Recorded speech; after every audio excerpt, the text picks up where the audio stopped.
Alright guys, it is Kieran from Red Devil Weekly and we're back to preview another Manchester United game. It is of course United versus Chelsea tomorrow night, 5:30 kickoff. If you don't know, you should know already. Before we get into it, please do feel free to leave a like, comment your thoughts as well going into this game. What is your prediction? How do you think Ole should set up to beat Lampard once again? And also feel free to subscribe to the channel as well if you are new around here. Really appreciating all support recently. Thank you so much. It really does mean a lot. So please keep that coming. And thank you for everyone who does watch this video or has even watched any of the previous videos in the past. Thank you very much for supporting. But we're going to get right into it today.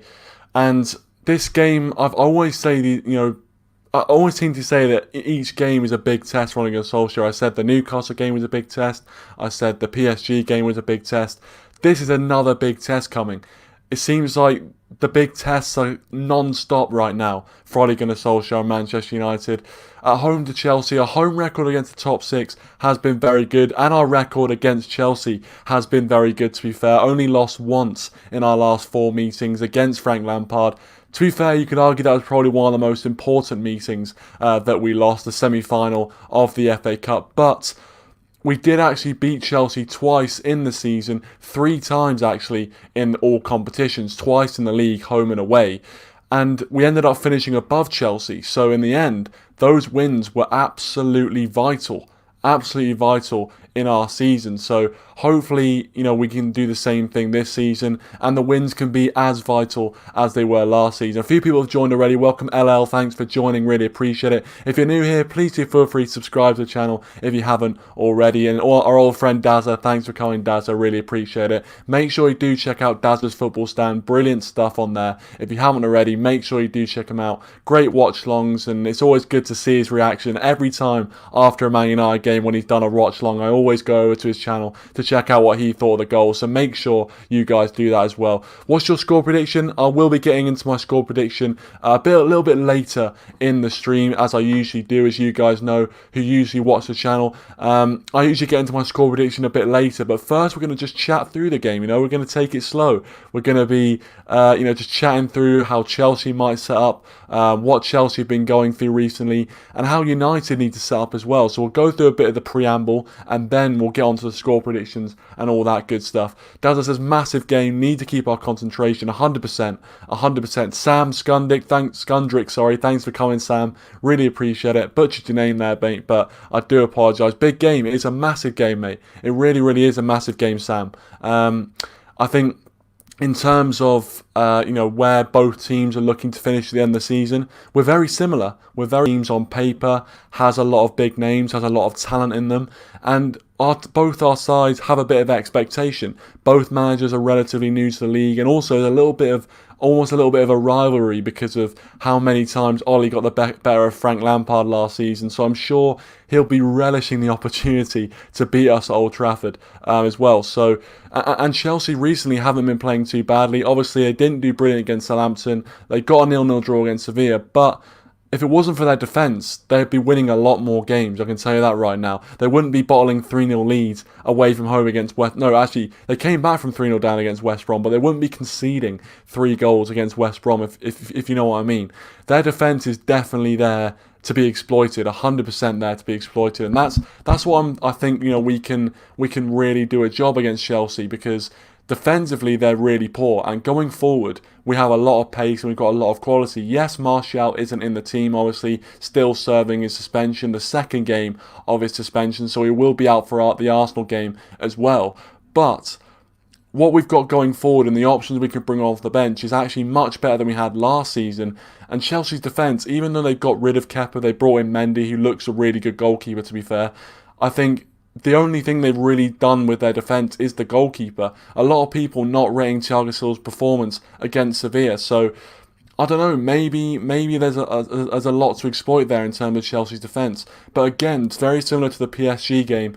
It's all about whether we're clinical or not. It's going to be all about whether we can finish our dinner in front of goal. If we can't do that, then obviously we're not going to win the game anyway. And it doesn't matter what game you play. If you can't finish your chances, you're not going to win the game. But in this game especially, I think Chelsea's defence is so poor that we should get enough joy to score goals. We should score goals in this game. I'm not saying we are going to score goals, and I think we are, but I'm not saying that it's a foregone conclusion that we're going to win the game or anything. But I am confident that we'll get enough chances that we should put at least two past them, at least, because their defence is so poor. It's been playing so poor recently. LSR3 inside, thanks for joining. Really appreciate it. Nice beard, mate. Cheers. I'm actually just about to shave it off, so this is the last stream that you're going to see it, because it's just so like patchy. It just doesn't look good at all. So yeah, I'm going to shave it off. Don't you worry about that. But yeah, let me know your thoughts on whatever I say. Let me know your score predictions and stuff going into it. I wanna hear what you guys have to say. Realistically, I can ramble on for as long as I want talking about Manchester United, but ultimately you're the guys that everyone wants to hear about, the fans, the true fans, and the people that watch the show. So as I say, if you've got anything to say, please do feel free to let me know. Daz is going with a 2-1 win to Manchester United. I'd say that all day long, as I always say, and you guys will know, because I've banged the drum about this so much on the channel. It's all about the result. It doesn't matter about the way you play, all about the result in the end of the day, because when you look back at the Premier League and you look back at where you finished, you won't be thinking, you know what, we finished 7th, but we played really good football.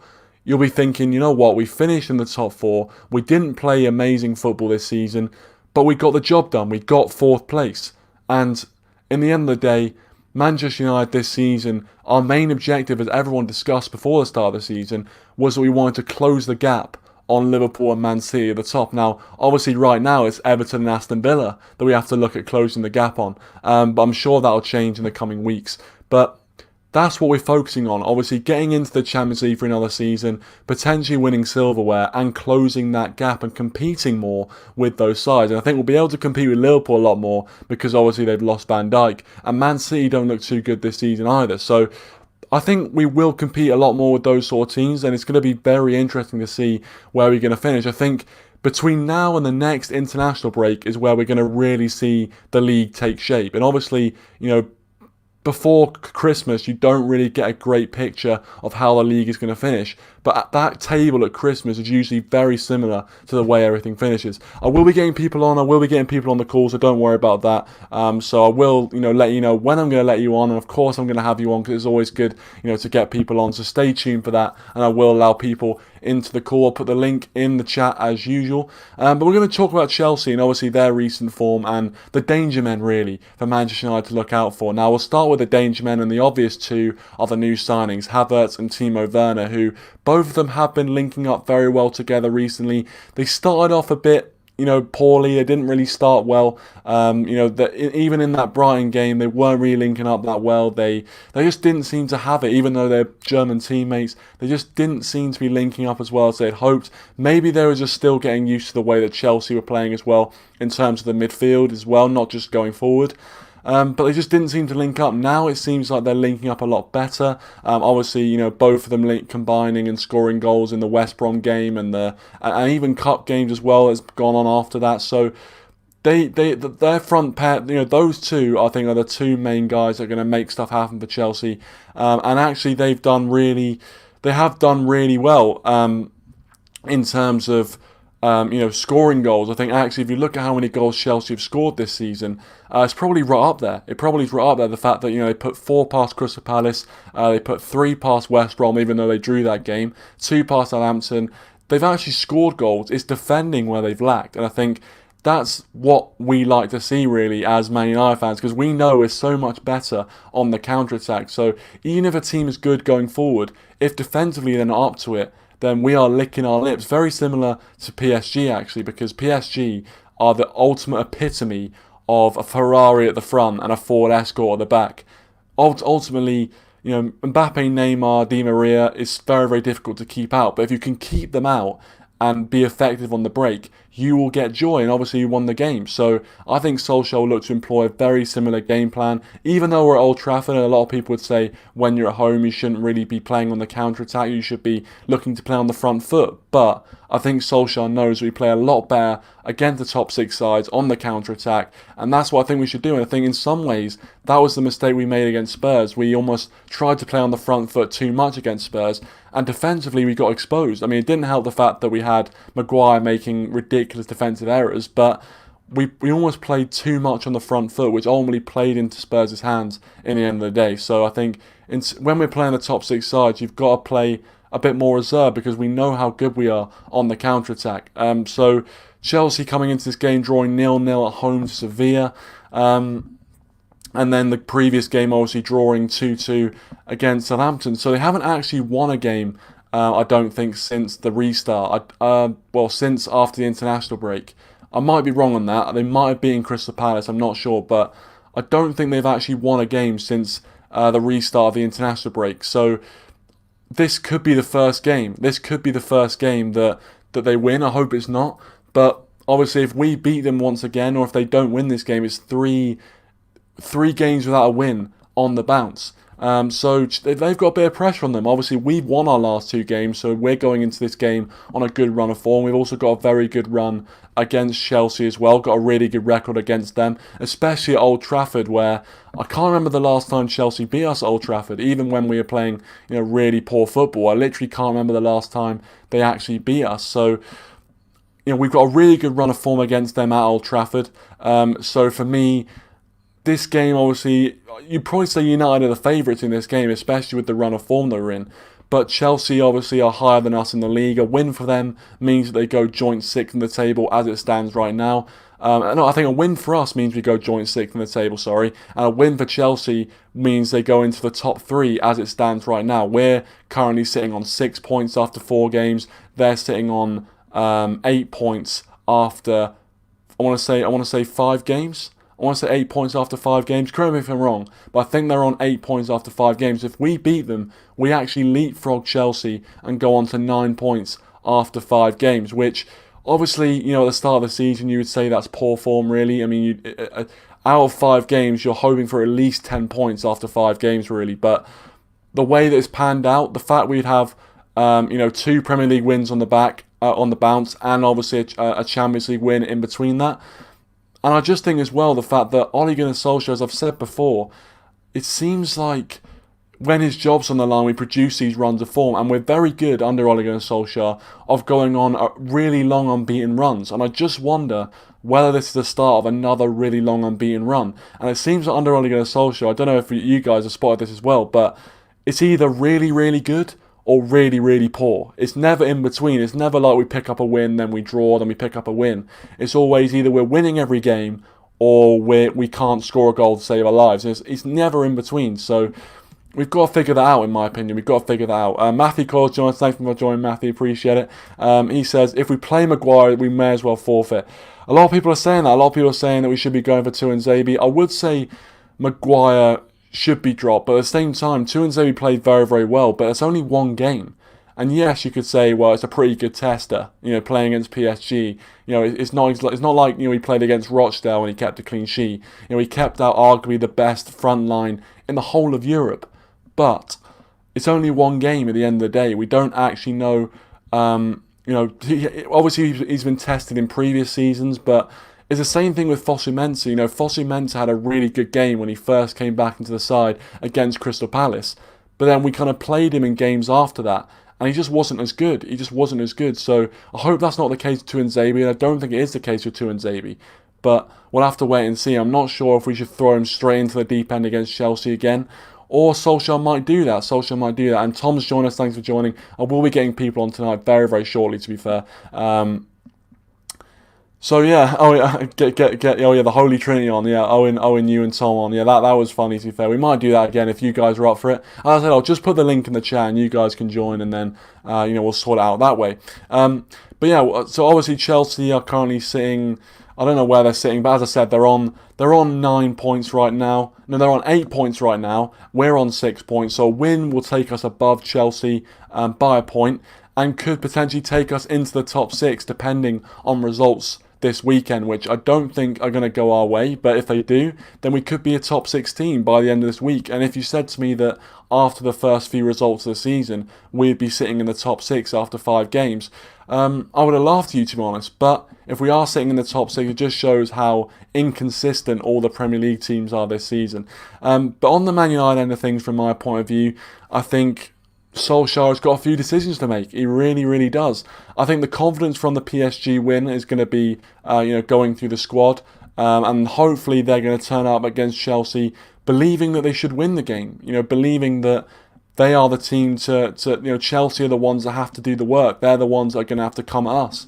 Because if we play the same way we did against PSG and are actually a lot more efficient in front of goal, then I think we could even score more than we did against PSG. I think PSG's defence and Chelsea's defence are very, very similar in that they've got a few, recognisable names in the defence, but only their defence isn't great. I mean, if you look at it, like the games the goals they're conceding are pretty shambolic. I mean, obviously, Kepa in goal changes everything. It seems like when they've got Mendy in goal, they're a lot calmer at the back, but when Kepa's in goal, it's just an absolute shambles. But it just seems to me that Chelsea defensively, there's still a lot of questions to be asked, and I think with a good attack going up against them, a lot of pace in behind, they could really get exposed. They really, really could. So hopefully we can do that. And also I want to talk about Donny van de Beek. Big Rom, thanks for joining, man. Really appreciate it. How are you doing, Big Rom?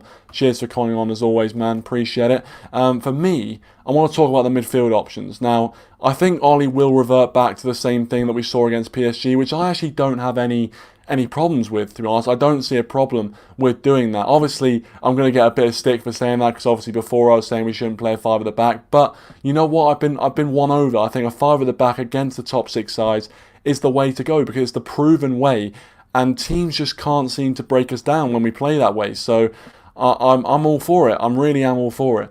Play a 5 at the back, but I do think that we need to make a different choice in midfield. I don't think we need to play Fred and McTominay. I think Solskjaer will probably look to play Fred and Matic with Bruno Fernandes in there. But you could argue that instead of either Fred or McTominay, you could put Donny van de Beek in there. Because I think Van de Beek hasn't really had a start. And obviously, Man United isn't a charity. I always hear that argument whenever I say a player should play just because he hasn't had many minutes. And they say, oh, United isn't a charity. We're not a charity case. We play players who are the best players in that position. It doesn't matter whether they haven't had minutes or not. But at the same time, looking at it objectively, I think that when Van de Beek comes on, we always look a better team. So I don't understand why we don't just put him in from the start. So I would put Van de Beek in from the start, and I'd agree with Daryl here.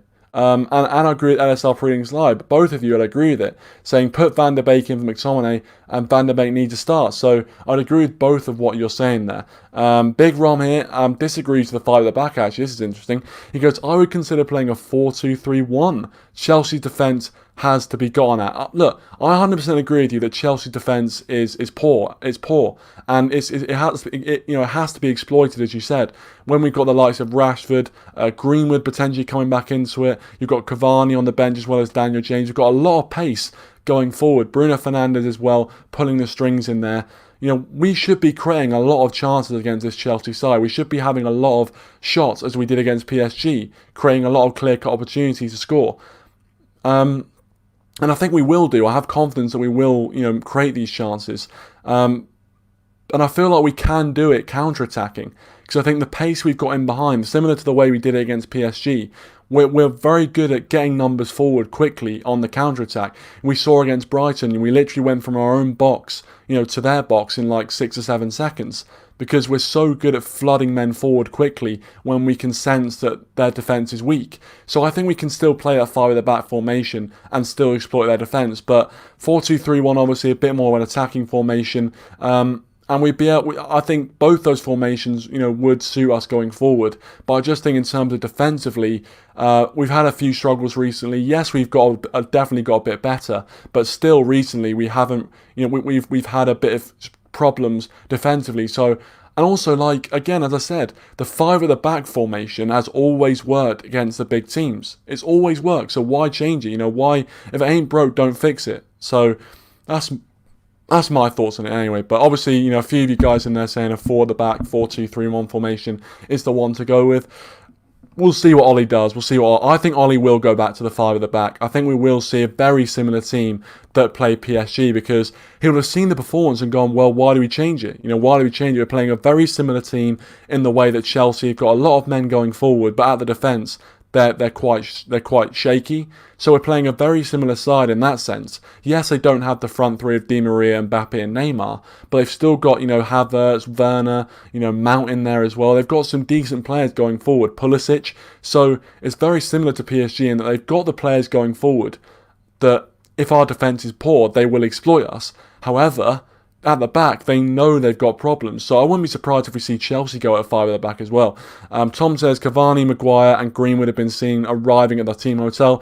That's good news. Always good news to hear we've got more in the squad. And also Greenwood as well being included. Hopefully Greenwood, we see him in the team. I want to see Rashford and Greenwood up front together. Obviously, against PSG, we saw Rashford and Martial up front together, and I think they did a good job. I think they've got a really good partnership, and hopefully Rashford and Greenwood can also make one as well. And Dazza said, just before I let people come on, Dazza says, I agree with the 4-2-3-1 formation, to be honest, because Ole used it a lot last season, and it worked well. Playing a 5 at the back is too defensive, in my opinion. Look, for me, I agree. Before, obviously, we did play the 5 at the back, the 4-2-3-1, especially after the restart last season when we went on that unbeaten run, it was working wonders for us. But for me, we were playing poor teams. We were beating Aston Villa and Sheffield United and Brighton. These are not the teams that have really good attack going forward. And every game which did have decent attacking players, we did struggle a little bit defensively. But when we do play the top 6 sides, we always used to play a 5 at the back, and it always worked every single time. Against Man City, both home and away, Chelsea, home and away, even Liverpool at home, we played that system, and it worked for us. It worked really, really well. So I don't see why we need to change it, in my opinion.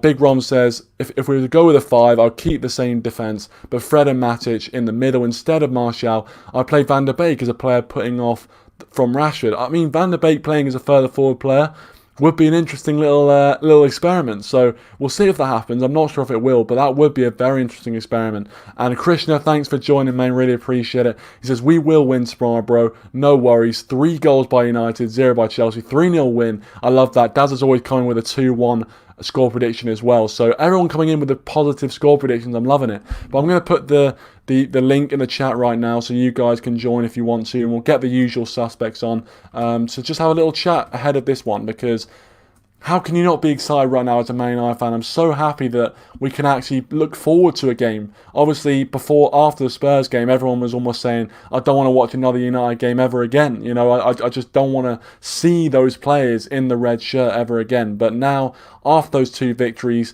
and yes, the Newcastle victory did mask a few things, but you can't take any away from any of those players or any of this coaching staff with that win against PSG. It was absolutely unbelievable.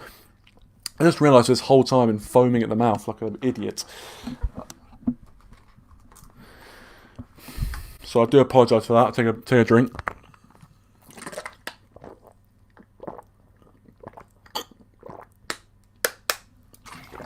Oh, there you go. Sorry if you heard that, I apologise. But that's why I foam at the mouth, because I've got dry mouth. But anyway, we've got Daryl. I can see Daryl's in. I'll add Daryl to the call. Daryl, mate, always good to have you on. Always good. Make sure you check out Dazza's Football Stand as well, if you haven't already. Absolutely brilliant channel, as I've mentioned loads of times on this channel before, but I'll mention it again. So good, I can say it twice. But Daryl, thanks for coming on, mate. Really appreciate it. As always, good to chat to you. And we've also got Tom joining now as well. So we've got two of the usual suspects. Good to have you both on, Tom. I hope you're doing well as well. So yeah, let's get straight into this. Let's get straight into it. And if you guys have got any questions for us whilst we're debating, please let us know in the live chat. And also, if you're watching as a video, let us know your thoughts in the comment section below. But I'll start with you, Daryl. Going into this Chelsea game, how confident are you that we're going to make it 3 wins out of 3 in all competitions?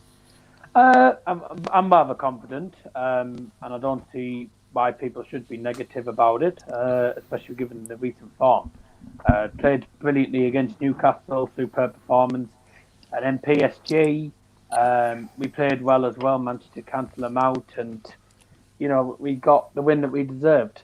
But I'm still a bit cautious with the defence. And for me, I know we've been talking about back fives and stuff in the live chat, and obviously I stick with my opinion. I always think it's a bit too defensive, but if you're going to play 4-2-3-1 and you actually want to create a back 5, just put one of the CDMs when we're defending to drop between the defenders, and you've got your back 5 when we're defending. But I think if I was going to pick anyone to start, I mean, I know Maguire's been on a bit of a dry patch of form. He's not been great. I know he scored against the Geordies, but yeah, he's not great defensively, is he, for 80 million? No. And yeah, I would like to see Transabi start, but it's will he start? That's the thing. Another thing I want to say, Van der Beek, he's in the team. We've brought him in, and we're not using him.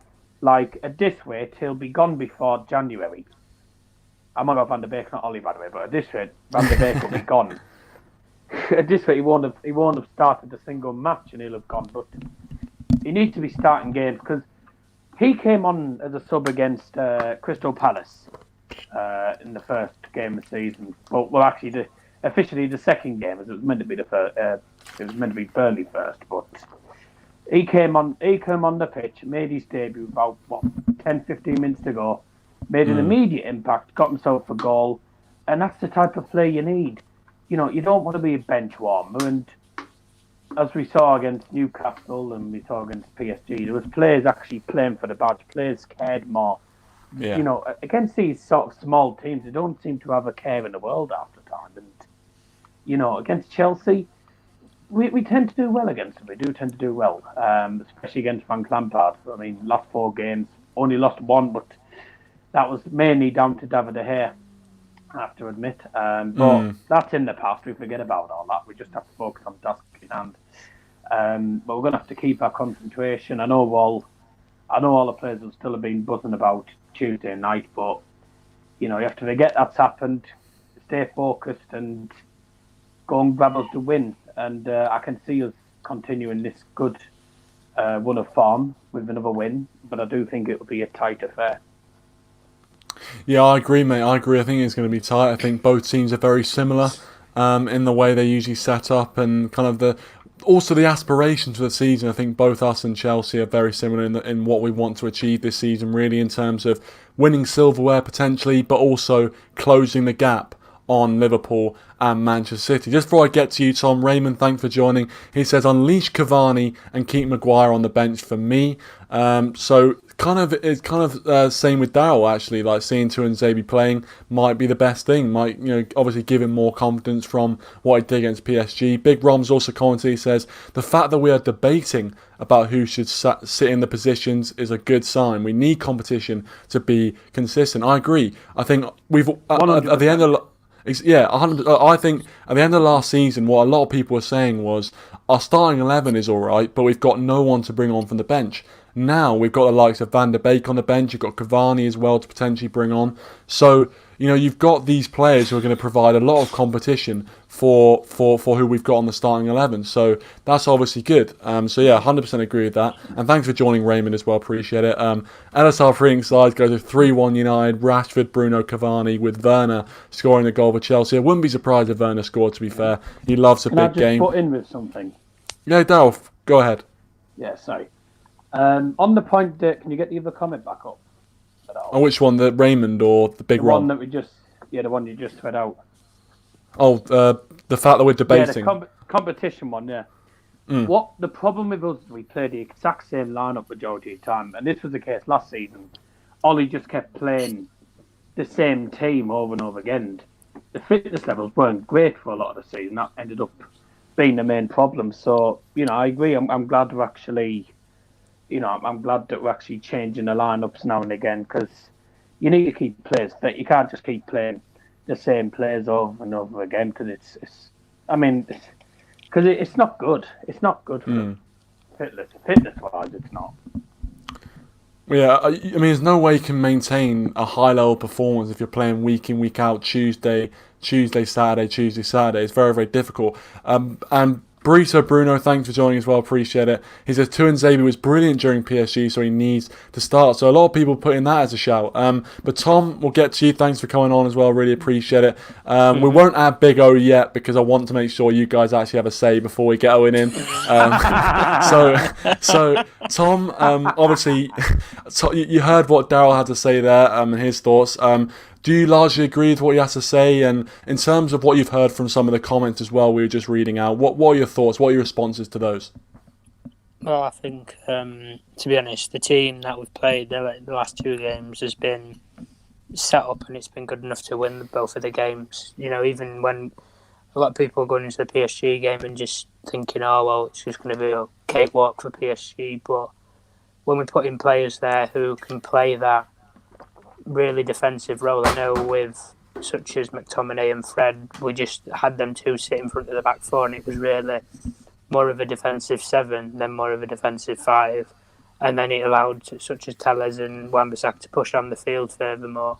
So then you've got the cover in front here, and then the centre-backs can just split and you can slot the midfielders into the back to make it a back five again if you wanted to. But I think overall it was a massive bonus, the PSG game, and I think a lot of people were speaking, about the Newcastle game and stuff, and, that was a good success as well. But I think the main key tomorrow is we have to get the first goal. To be honest, we have to get the first goal because I think if Chelsea get the first goal, then suddenly the pressure eases off them in terms of right. Well, if Man United are going to have to come for us now to try and score, so we can just use counter attack against them, which is more of Man United's tactic. If we're a goal ahead, the other team's chasing the game, so we're going to force more mistakes, and we can capitalise on those mistakes, which we saw against PSG. And I think the main key tomorrow is it's got to be the lineup. To be honest, he's got to get the lineup spot on, because if he doesn't get the lineup on point, then I think suddenly alarm bells are ringing and there's a bit of problems. To be honest, I think a comment that somebody made, I can't remember who it was, he said about both defences are just as bad as each other pretty much, and completely agree with that. But I think taking the confidence out of the PSG game, Tuanzebe has to start 100%. If you can shut out players like Neymar and Mbappe for pretty much 90 minutes, and you don't concede a goal to PSG, you have to score the goal for them. That's a massive confidence boost, really. And I think Tuanzebe starts tomorrow. I wouldn't start Lindelof simply because of the fact that Werner's going to target him. It's as simple as that. Werner will target him more than Tuanzebe after what happened last night. And he won't go down the left-hand side anyway because he knows, Tuanzebe's going to be one side in the centre-back role. Wan-Bissaka's going to be on the right-hand side. So how am I going to get past either of them two? Well, what happened the other night? So he's not going to have much joy that side. And neither if they play Pulisic on that side. So, really, half of the defensive side's good. Telles, for me, PSG, to say it was his debut, it looked like he was Patrice Evra back there, to be honest. It looked so much like Patrice Evra's game, apart from he was taking all the corners. But the lad knows how to cross. And I shouldn't really base him calling him a lad because he's nearly 28 years old. However, it's an option that we haven't had. He is so... He compares so much to Robertson and Trent, if I'm being honest, in terms of what they do on their role at Liverpool is get forward, get balls in the box. But for me, I said the Cavani game, I said the PSG game, I wanted Cavani to start, but due to him not being up to match fitness and he'd only had one training session, or they didn't think it was the right thing to throw him in there. I think tomorrow, I think he should stick with the same formation, apart from he should play split strikers again. Don't do what you did in Newcastle. Don't play the extra midfielder. So you'd have Mata in there. I wouldn't do that. I'd play the back five. I'll agree with Owen for once. I'd play the back five. I'd play the three midfielders, and then I'd play the two up front. I wouldn't really use the width because Telles and Wan-Bissaka is going to be bombing up the field anyway, so I wouldn't really worry about that. So yeah, personally, I'd put Cavani and Rashford up there together. Have Bruno sitting in the have Bruno sitting in the D. So you would drop Martial? He's suspended. Martial's suspended. He got a three match suspension against Spurs. Otherwise I would be playing him. Yeah, he got a red card against Spurs and he's only done one match. Oh, he doesn't count for PSG. About that. It's fine. It's fine. I mean, to be Anyway, fair, obviously, like he played against, I guess, like he played against PSG, so it's almost like just like subconsciously you think like, oh, we played, so he must be available. It's obviously it's like Champions League. But yeah, go on, Tom, go on. yeah, I think Cavani should start, to be honest, because obviously we know what Rashford can do. I don't think we need to talk about Rashford. I think the main question over Cavani is he's not played for 7 months. Can he still produce it? Can he still produce it and everything? My answer to that is yeah, because I think he can. With what we saw the other night with Tellez putting the balls in the box, Wan-Bissaka's improving his game massively in terms of going forward, and we already know he's solid defensively. And with the creative players that we've got in midfield, so if you play Bruno, Pogba, Van der Beek, Mata, just play a couple of creative, intelligent players, you're going to cause Chelsea a lot of problems. And I think with Chelsea's back line not being as strong as it is, when you've got a quick player like Rashford who can easily just do them in terms of pace, or you've got Cavani who can just easily beat him to a header, you've got 2 different options there that you can use.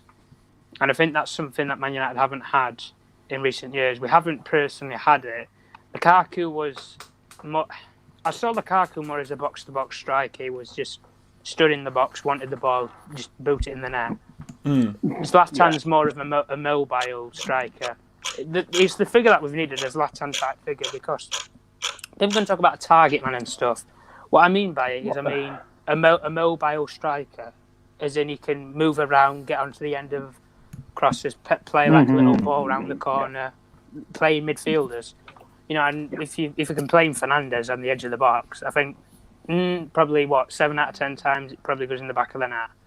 And depends who to play tomorrow in net. So, but it'll probably be that Mendy. But I'd take huge confidence from the Sevilla game, because I think that's shot really Lampard in the foot. To be honest, he played a good enough team to have won that game. He brought on key players, Ziyech, Thiago Silva got minutes. Everybody pretty much that he's bought got minutes. And the only thing I've seen Chelsea do at the moment is score. That's it. I've not really seen them defend. We can talk about the defended against other teams and stuff. The Southampton game should give Man United massive confidence. Massive confidence. You can, Chelsea will have numbers at the back. You can play a back 5, but if you can play around it, which is in terms of the way you play around the back 5 is you utilise the width. You just switch your formation, you adapt your formation, or you say your fullbacks push their fullbacks back. Simple as that. Then they can't use the width, and then not only that, overload midfield. Exactly. Not only that, I would also say, like, in terms of who they got in their defence, that not many of them are consistent. Like, most of them have got a mistake in them. So exactly. In terms of like putting up a high pressure, if we can press them, we can force mistakes. And I think with the quality we've got, we can definitely force those mistakes. Yeah, and it's like, and the last point is, I think Cavani would start. I want Cavani to start tomorrow is because of the experience that he has. I look at the Chelsea defenders, look at Thiago Silva, I look at Azpilicueta. These are experienced players playing alongside youngsters. Like they might play Zuma tomorrow, who's still a young player. They might play alongside Reece James tomorrow, who's a young player. And they will have the experience from a defensive point of view. Cavani will have the experience from an attacking point of view. And he knows Thiago Silva like the back of his hand because he used to play with him at PSG. So all he'll say to Rashford is, just run past him. Simple as that. He hasn't got the legs. Just run past him. And Cavani can easily beat, Azpilicueta, Christensen, Zuma, and he can beat any of them in the air if you put a good ball in for him.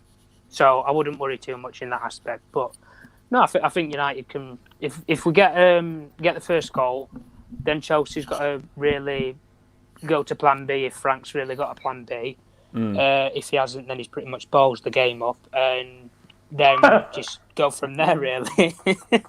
I mean, I think in some ways, obviously the first goal in these sort of games is always very important, but obviously the one game that some people look back to is the Spurs game where we took that so literally. We got the first goal within about a minute of the game starting, And then obviously we ended up losing the game 6-1. But obviously that's a very different game to the game in prospect tomorrow, and we're in a very different place. Speaking of different, Owen, thanks for coming on, mate. Really appreciate it. Here we go. No problem, mate. No problem. So you've been uncharacteristically patient there, listening to Tom and to what Darryl had to say. First of all, what were your thoughts on them or their points? Do you reckon you agree with what they had to say, and also just in terms of how Ollie's going to go about this? Do you think he'll go back to your preferred back five? I know you've been banging the drum for the back five a lot. Or do you think, we've heard a few shouts in here for a 4-2-3-1 from a few people in the comments, so do you think he might go back to that? Well, first of all, I want to say I'm surprised that Tom, and delighted that Tom's finally come to his senses about the back five. About the back five. No, I'm happy. You actually said it yourself tonight. I applaud you that we should go to the back because five. it's the right game to use it. To be fair, I'll defend Tom and say that he never said that against the top six side we shouldn't play a back five. No, he only said against Newcastle. He only said that against like smaller teams. You know, he said against PSG we shouldn't play one. We won, but it doesn't matter. We can all be wrong. What I would say is, you see, you started off attacking. You've already started attacking. You know, I asked you all those questions to kind of ease you into it. I was just going to ease you into it. You could just give your opinion, and then you could get into the attacking. We've already got into it. Okay. You know what? Just go on. Just go on. I'm not going to interrupt you. So I think that tomorrow's game, I think we should be wary, lads. I really do. I think that. Oh no. No. I'm usually positive. But we've got to be wary of Tammy Abraham. No, hang on. Well, you worry of Andy Carroll being on the pitch. No, but what? Yeah, exactly. What I'll say is, I think there's a lot of gravitas behind the theory that when we're confident going into a game, we usually lose, and whenever we're not confident, we usually win. And I tell you something, I'm openly not very confident for this game, which is a good thing probably, but. Everyone in the comments seems to be apart from obviously I gave a 3-1 win to United, but that's just me putting it into the universe. In my head says that this could be a hard old game. I think that Lampard's going to rally the troops. No, we're playing against League Twos. Well, against National League. Well, it's funny to say that, Tom. I'll tell you what I saw the second half of the Southampton game from Chelsea, it was pretty much League Two standard defending anyway. But surely after that PSG game... well, they were 3-0 up. What I'm worried about, Kieran, if I'm honest with you, and I'll level with you and everyone here right now in the comments and in this. Christian is saying we will win, be positive. So already... Well, great, Krishna. But I mean, you're obviously not playing right back or centre back. Attacking. Come on, just say your opinion before you go and attack other people, right? Right. My opinion. So you guys can attack my opinion when I'm done attacking everyone else's. No, my opinion on the whole thing is that Solskjaer because he's a bit of a weak manager, and we don't like to be on the show. He's a bit of a weak-minded manager. He's going to put Maguire back in. I'm saving the meltdown tomorrow on Twitter when Maguire goes back in. I'm saving it for everyone. Let's have a meltdown now, and we don't have to have one on Twitter when he names Maguire in the team, because it's going to happen. We all know it's going to happen, and he's going to make an error, and it will lead to a goal. I think he'll be on the bench. Well, I mean, you have more positive thinking than I do. I think Ollie really he's gonna. I think he'll captain again. I think he left Maguire out of PSG because he wanted him fresh for Chelsea. That's what I think. So he rested a player for a Champions League game against PSG. I'll take him out the final line against PSG because we're not expected to win that anyway. And then he's like, okay, we'll just bang him back into Chelsea. What are you talking about? You were expecting us to win with like 7 at the back. Oh no, 5 at the back, and we did. You were saying about putting half the team in the goal. I tell you what. I didn't expect Tuanzebe to have as good a game as he did. So fair play to him. I mean, considering his last game was against Colchester, not Coventry. Colchester. I thought it was Rochdale. But no, it was Colchester. I've been saying Rochdale the whole time. Yeah. I've been saying Rochdale the whole time. But so would you play Tuanzebe instead of Maguire? Of course. Is that even a question, or is that just you winding me up? No, I'm just asking you to qualify it, just because. Yes, we'll play two. Our most informed centre back. Yeah, we'll stick him in the starting line. No, I'm playing a bit. Well, this should be a new I'd show, like but to I'm see playing. him as a manager in the press conference. He just get banned from his own press conference. It'd be more inspiring than all these press conferences today. It'd be more inspiring than old Solskjaer's press conferences. Yeah, but again, this is what I find interesting is I asked you a question about who should play in defence, and you said, and one of the first things you said was, "Oh, we know Ollie's a weak manager." So already you went off topic. You went off topic talking about Solskjaer. Well, he's weak-minded, isn't he? He'll cave into the old, he's an English lion, old Harry Maguire. He's an English lion. Well, so's Twanzebe. Yeah, but Twanzebe's actually how was he won titles with Mulder? If he's league manager, how has he won the league with Mulder using the 4-3-3 formation? I would say to that, though, I'd say he's obviously not a weak manager if he's won trophies. You know that if Mulder came into the Premier League, they'd finish 21st, and that's in a 20-team league. They're that bad. They'd finish 21st in a 20-team league. They're that bad. Yes. But you've got to give it to him. He's actually won something. Yeah, but he can't be weak manager. And Frank's won trophies then. I just no. For me, I just think that he bows to media pressure. Oh man.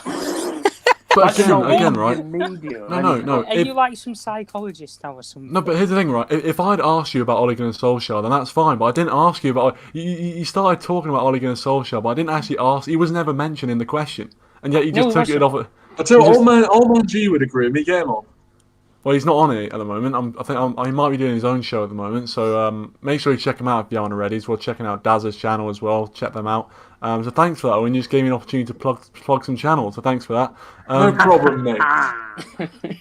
But obviously, I'll talk about the centre. If you really want me to talk about defence, it should be back five, and it should be Tellez.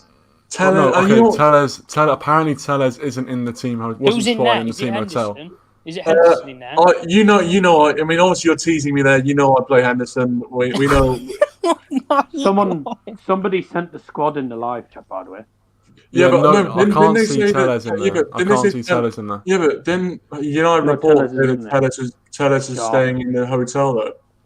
We're saying De Gea, Henderson, Bishop, Wan-Bissaka, Fosu-Mensah, then Maguire, Tuanzebe, Shaw. Who's Bishop? Young players. I think he's like a backup. He's a backup goalkeeper. It's John Bishop. Manchester United. I mean, it's an upgrade on Lee Grant. Yeah, I think John Bishop would be an upgrade on Lee Grant. To be fair, Matic, McTominay, Fred, Pogba, Mata, Fernandes, James, Greenwood, Cavani, Rashford, and Igalo. So. Oh, fair enough. But yeah, no Tellez, no party, really. I want to see Tellez on those corners. According to United report, they said that Tellez it says Alex Tellez was not spotted by photographers, but staying at the Lowry Hotel, where the rest of the main ice squad is staying. Well, hopefully that's right. Hopefully, we want to see Tellez. I mean, you don't have to stay in the hotel. They could just stay at home. It doesn't really matter. Yeah. You just drive to the ground and play. That's it. He's not going to London. All right, okay. Yeah. Okay, you know what? Let's move on from the defence and let's look at. Why? You don't even let me on a chat about it. No, you did. You right, Owen. We don't need to ask you about it because we know what you would do. You'd stick Henderson in there. You'd play a back five, and you'd ensure that Maguire doesn't play. That's all. I'd ensure Maguire wasn't even in the squad. He sat at home with his Pringles and watching the game. Watching a game with a can of Pringles or whatever. Okay, no. Let me put this. Can of Pringles. No. Let me put this to you. Maguire, Lindelof, and Tuanzebe. No, because Luke Shaw. He'd probably play Dean Henderson in the defence. No, Luke Shaw. Sweeper keeper. Right, okay. Yeah, no, we'll wait. Luke Shaw as left centre back, he deserves it. He deserves it from his performance against PSG. Right. Carry on. So it should be Shaw. Hang on. Back three. Shaw in the central defence. Yeah, left centre back. Shaw, Tuanzebe, and we've got no left back. We do. We have Alex Telles. No, we obviously just said he isn't in the squad. He's not in the squad. He will be though. He will be in the squad. But if he's not in the squad, then we'll have to play Luke Shaw left back. Unfortunately, we'll have to. Unfortunately, then we'll play we'll have Wan-Bissaka right back. And then what we'll probably do is have Wan-Bissaka marauding forward, leaving space in behind for them to attack us. Yay! Right. I'll tell you, no.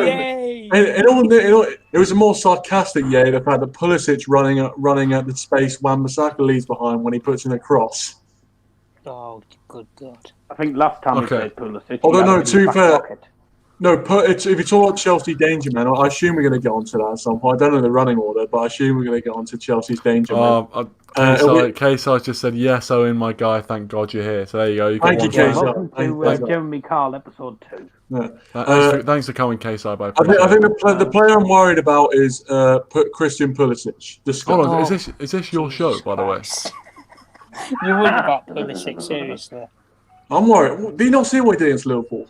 I am not worried about him in the slightest if he plays on the Can we clip this? Can we clip this when he scores? Or? Yes, please. He's inconsistent, mate. Oh no, it will be clipped. It'll be on Kieran's channel. We can come back to it tomorrow. Will be clipped. Yeah, you can clip this. No, not like I am not scared of Christian Pulisic.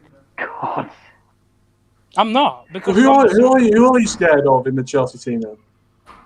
You seriously want me to answer that? Yeah. Yeah, okay. Please. Ziyech. Go on, let's move on to that then. Let's move on to that.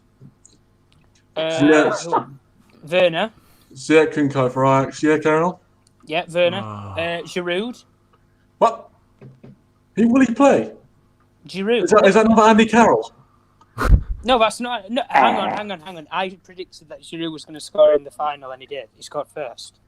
Kieran was my witness to that because he did say that. He did say that. Yeah, everybody laughed at me for that. Yeah, might be double trouble tomorrow. You never know. You watch, you might go and score a hat trick.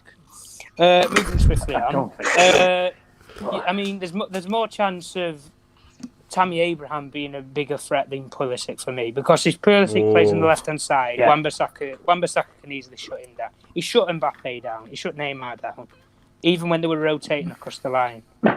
That's not an easy thing to do for 90 minutes. And these two are the best in the world. Matthew agrees with you, Tom. Matthew says Wan-Bissaka pockets Pulisic easy. Calm down. It's not like Matthew to calm with the actual positive opinions for him. So usually he's saying we're going to get beat. All right, Tom, carry on, mate. Oh my! Right, no, we're not getting beat tomorrow by some Londoners. I'm sorry, we're not. We're not getting beat by some. What? Every time you say that, it just gives more chance of getting whooped. Right? Do you seriously think it's going to be like Spurs? Seriously? Not like Spurs, but it could be trouble. It's trouble. There's trouble at Old Trafford. Do you see Patrick Lampard scored a hat trick down? Chelsea, they can attack, but they cannot defend. We can defend, but in some cases, we can't attack. That is the main problem. Most of the time we can't defend. The PSG game is proof. We had both that night. We had both. Newcastle, we had the defense, but we didn't have the attack for like the full 90 minutes until right at the end, until we got the lead again at 2-1, and then we just blew the game out of proportion. So the Chelsea game, it's simple as this: if you keep their key players quiet, if you keep their attacking players quiet, they can't do anything. Like you keep Pulisic quiet, you keep Werner relatively quiet, and you keep, well, I don't even know the player on the right hand side, Mount or something, which should be a piece of cake. Then what can they really do? They can't score. So there you go, they can't win. Like Kai Havertz.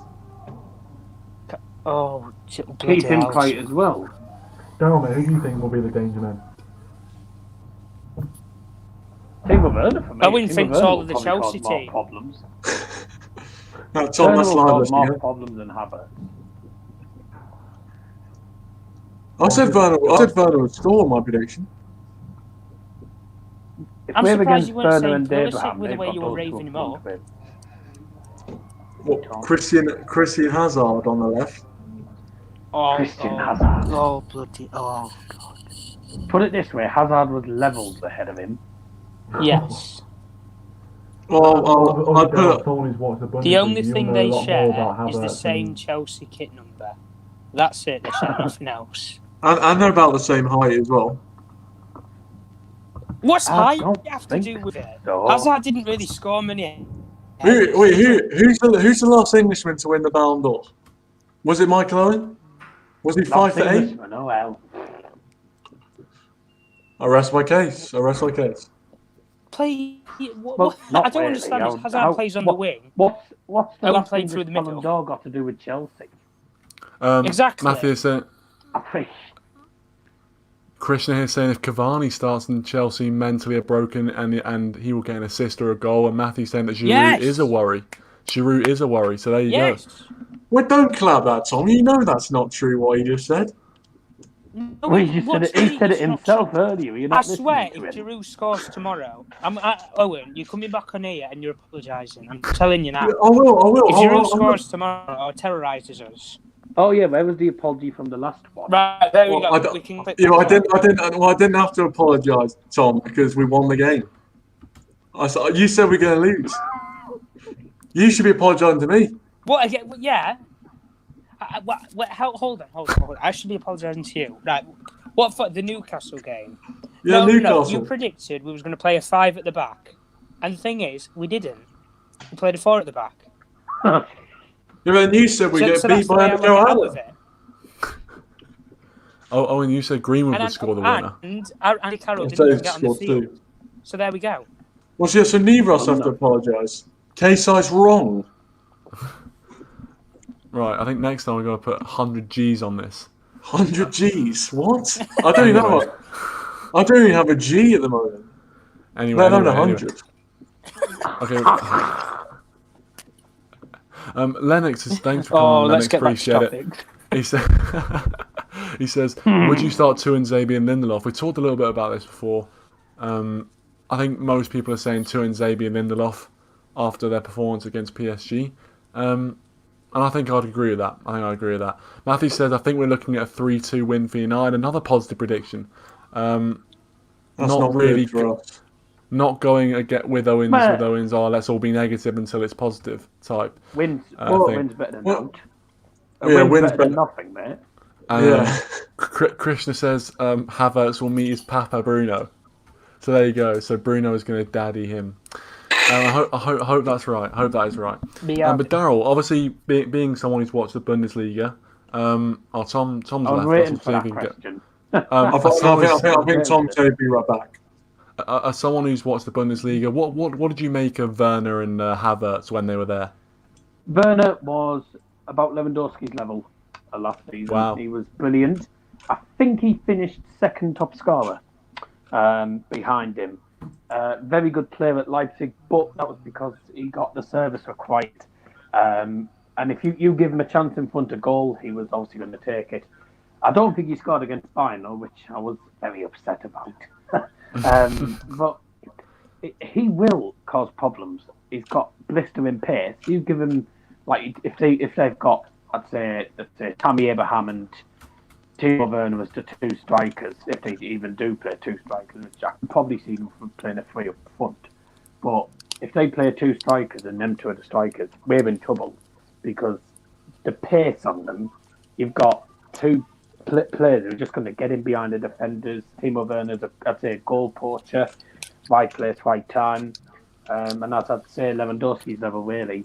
Well, probably below Lewandowski's level because he didn't score 55 goals. But, he's a quality player. Got Champions League experience as well, which will help Chelsea. Obviously, the likes of him and Havertz, they haven't had really a great start, but I think that might be because it's a new league, different backgrounds. They've never played in this league, so it takes time for them to get, I'd say, used to the different backgrounds.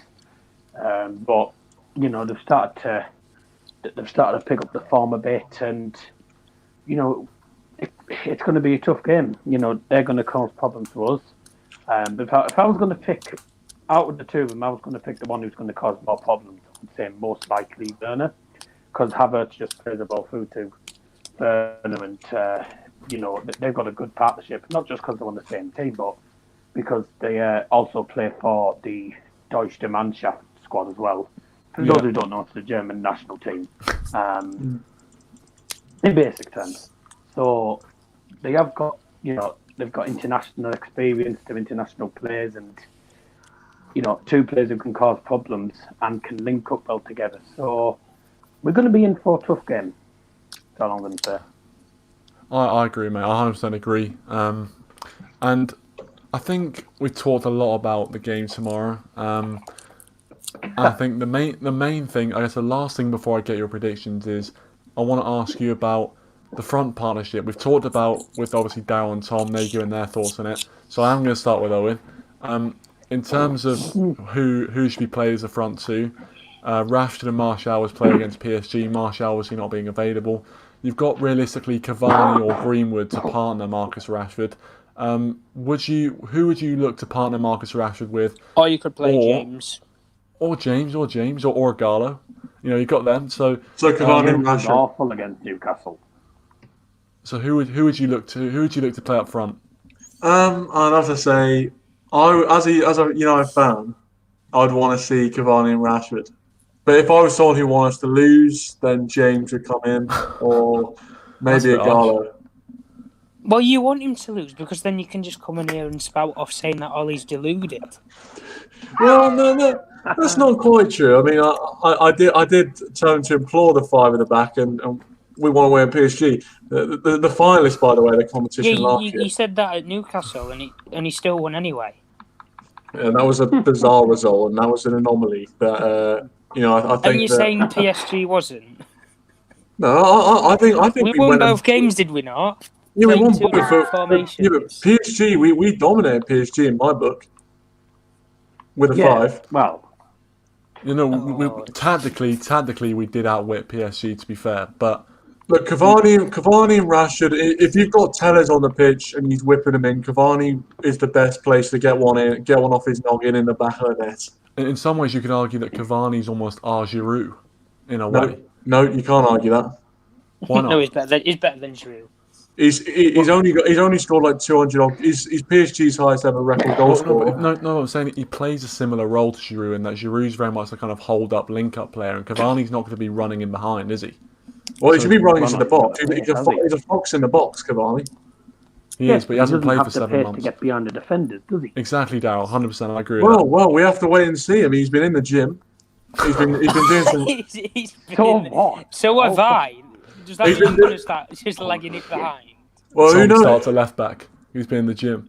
I could probably beat Cavani in a way, and I'm a big. He's been running on the treadmill. Again, the difference between that and match fitness. What's that got to do with his fitness? Like apart from it has everything to do with it. Basically, you're saying if you can run a marathon, you're fit enough. That's basically what you're saying. I mean, you wouldn't be far off, would you? Oh, Jesus. But you'd have to be able to run with the ball. Anyway, let's just move on to the predictions because I'm not sure how long I can stand. I'm not sure how much longer I can stand phrases like, "Oh, he's been on the treadmill, so he's match fit." well, you may as well bring a player out of retirement and stick him on the treadmill and then say he's ready to play again. Yeah, let's do that with like Cantona or something. Exactly, yeah, that'll work. No, my point is, when you have a world-class striker like Cavani, you have to play him. I would question if he's world-class. I'd question your judgment then. I'd say the fact that he... Okay, if he was world-class, why was he a free agent for 2 years? Why is he a free agent? Because PSG didn't want him. So he's world-class then? Mainly because he's contracted twice as well. He's world-class, and look at his record.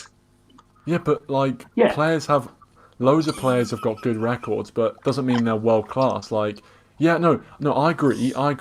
Back in between 2014 and 2018, you could probably say he was world-class, but now I'm not sure if he is, but I think he's good. I'm not saying he's not good, but like world-class, I think he's a little bit far. I'm not sure what you guys think. You guys can debate that in the live chat and stuff like that. But I'm going to go around. I do need to hurry this on a little bit. I actually need to get off before 10:30 tonight because I'll be on Rich's show, Rich Sports. If you don't know about Rich, make sure you do check him out. I'll be on his show as well. So I'm going to be cutting this off fairly soon. So I'm just going to go around the table, the online table, the digital table, and just ask. Obviously, you've already said your predictions in the chat and stuff, but just let me know your thoughts, your predictions, and how it's going to go for you. So we'll start with Daryl this time.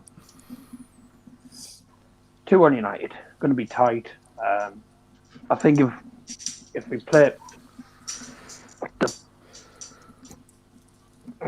Rashford after the police coming to me. If we play Rashford and Cavani up front, I think they'll both get on the score sheet. And I think for Chelsea, Timo. Yeah, I think I'm not so sure, Daryl. Eh? You didn't sound that sure when you were saying that. I thought you didn't sound too convinced about your own prediction. Oh no! Because I was worried the police was coming for me. Oh, 2 police cars just gone past the house. Oh well. They should be coming for over some of his criminal opinions. Okay, this is how we play it. So Tom, what are your thoughts then? KSI is saying Rashnaldo will save us. The GOAT, Rashnaldo will save us. You know what, Tom, you go first. You go. I'm going to go a bit optimistic.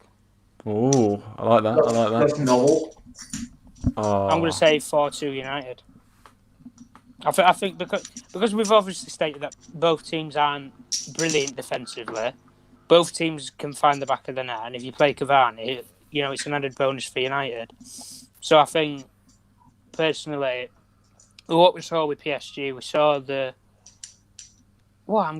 really the tactical nous, really. And I think it's a case of, I think Frank right now, he's sat at home, he's got a beer in his hand, and he's thinking, who is he actually going to play tomorrow? Because Tuchel expected Pogba to play at PSG, and he didn't play him.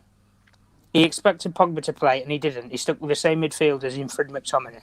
Outwitted him. So is Ole going to do that again tonight? Or is he going to, is Ole going to do that tomorrow?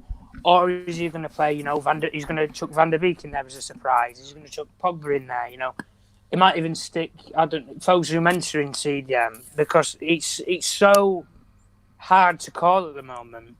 But I think 4-2 United, because if we play the game plan of, if we do what, like I said, I would agree with Owen in terms of playing the back five, but I would use the wing backs as really inverted wingers. And we know Tellers can put a ball in the box. And from the Newcastle game, we know Wan-Bissaka can just blast the ball through, into the roof of the net. So I wouldn't really worry about it. But the main problem with Man United going forward is we get on the edge of the box and we're doing all this passing about. Like, we're passing it from one side to the other side, to the other side, to the other. It's either you put the ball in the box and you aim for somebody, which you can do that if you play Cavani tomorrow, or you get the ball, even if you're 35 yards out, and you shoot. It's as simple as that. If you don't buy a ticket, you don't win the raffle, as the saying goes. Because if you've got the ball, you've played the game since, some of these players, Fernandes has played this game probably since he was 3 years old. So, the midfielders that we've got, Pogba, Van der Beek, Bruno, Mata, I'll even say Matic because of the goal that he scored against Crystal Palace a couple of years ago. These midfielders can shoot from distance. It doesn't even have to be a midfielder. It can be Tellers can score from a decent distance because he can take free kicks. We've even seen Maguire score from distance. So if you get the chance to shoot, don't bottle it. Seriously, don't bottle it.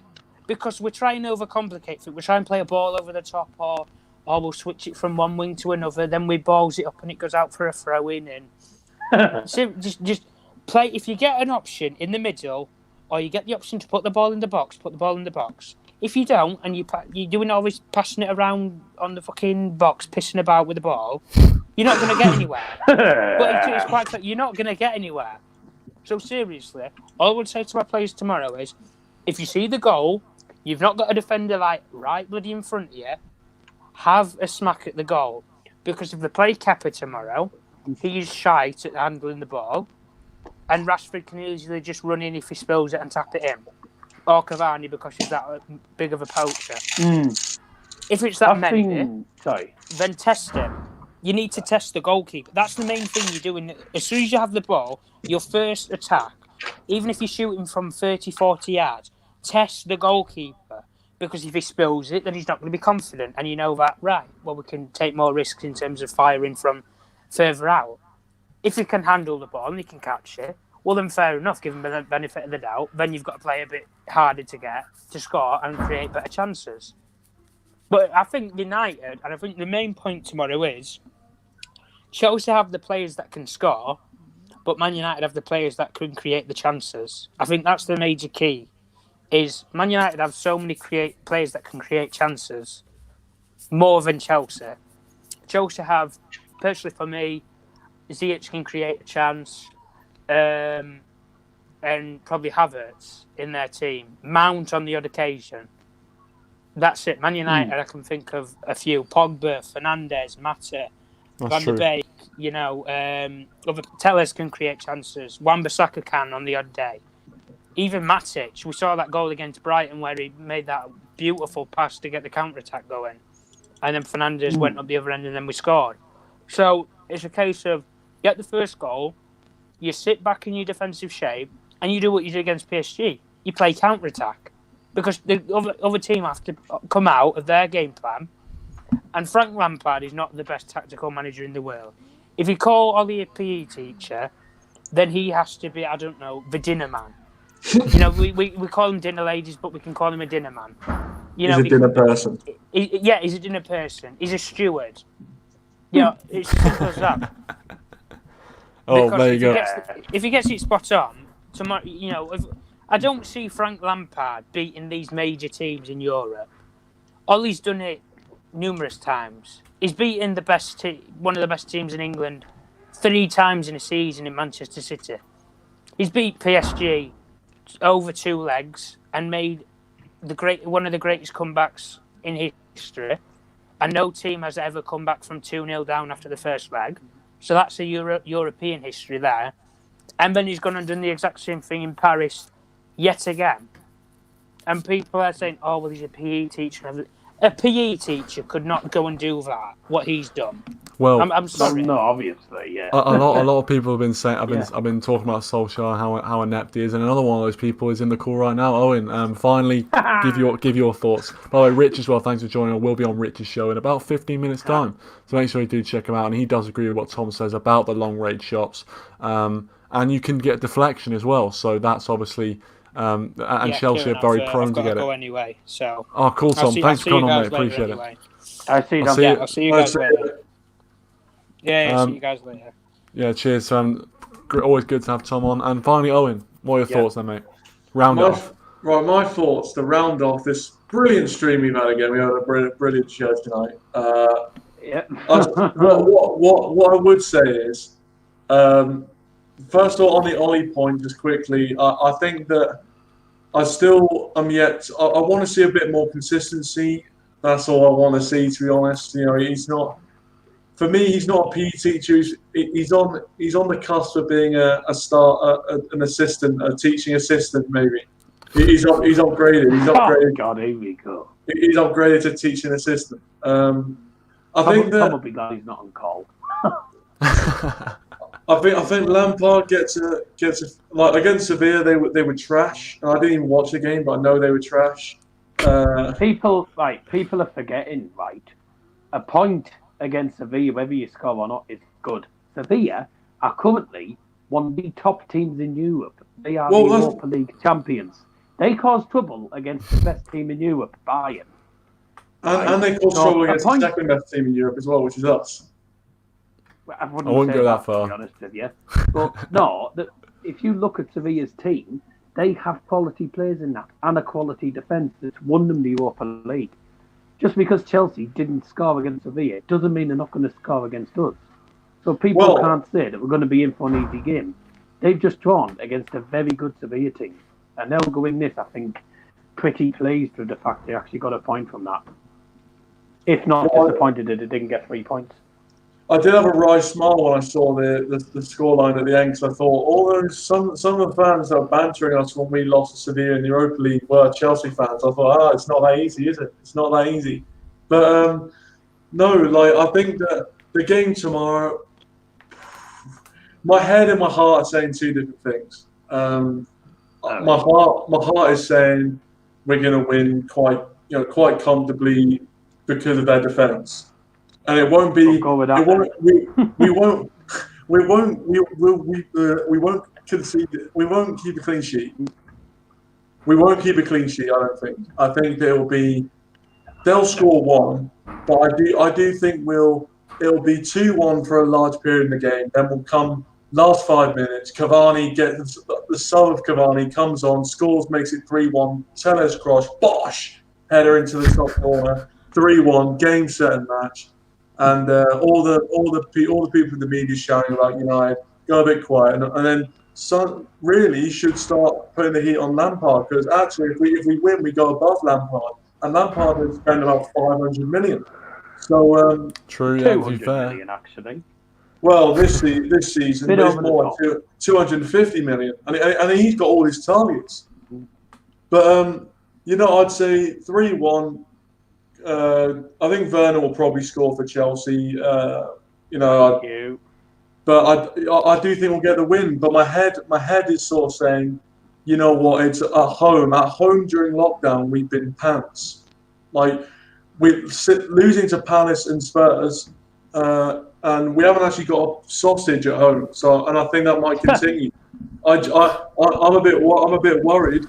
My head's a bit worried, but my heart isn't. My head, it's so weird. My head's saying that we could be in for a bit of a shock again, but I don't know. I don't. Yeah.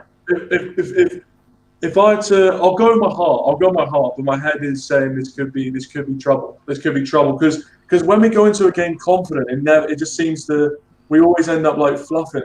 Whenever it's like people say, "Oh, we should win" or whatever, we fluff it. But whereas like against PSG, it was like, "Oh, we're not going to win. They're going to batter us," and then we won. So it's just that. It's all that thing.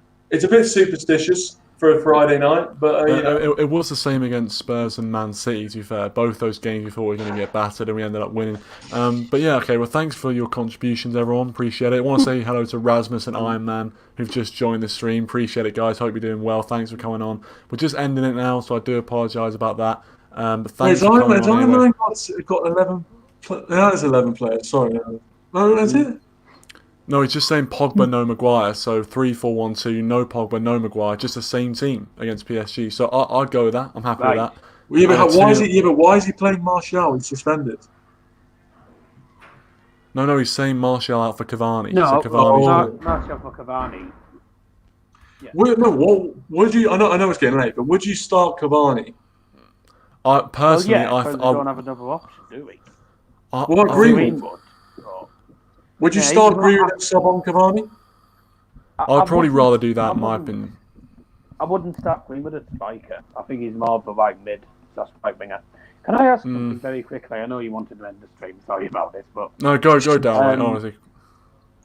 Owen, you mentioned about our home form being shite, really, at the minute. But do you think that might be because there's no fans in the stadium? Do you think the fact that there's no fans makes a bit of a difference? I think it definitely does. Like, I think the fans in the stadium, with no fans in the stadium, almost means there's not much of a home advantage as well. And like, I feel like because it's the Old Trafford's like the biggest stadium in the Premier League. I think that's going to really hamper us, to be honest. But at the same time, I wouldn't say it's like I wouldn't make it like a huge excuse about it, because at the end of the day, every stadium's empty. Every stadium's empty. So I'm just like, we should be playing well enough to beat Palace. Maybe like Spurs played quite well on the day, but I mean, Ole again. We're not going to get into that again, but it is what it is. But yeah, I think the fact there's no fans in the stadium almost suits the. Even it almost feels like there isn't much of an away and home team, really. Like there is, but there isn't. It's the only thing that's like sort of like in your favour is the fact that you have a smaller travel to the ground. But that's about it, really. Yeah. Yeah, I'd agree with that. To be fair, I think What the the fact is, hell? I think Hang on a the second. fact that I think a lot of the home records of most teams have been very very poor. Since Not obviously- really. I think so. Not most teams. That's a bit of a generalisation over there. But then that's what you do on your show. Okay. And on that note, thanks everyone for watching. Appreciate it. I've got to go. But thanks Yeah, everyone for watching. no, I just want to say, have you seen the TV show Blue's Clues?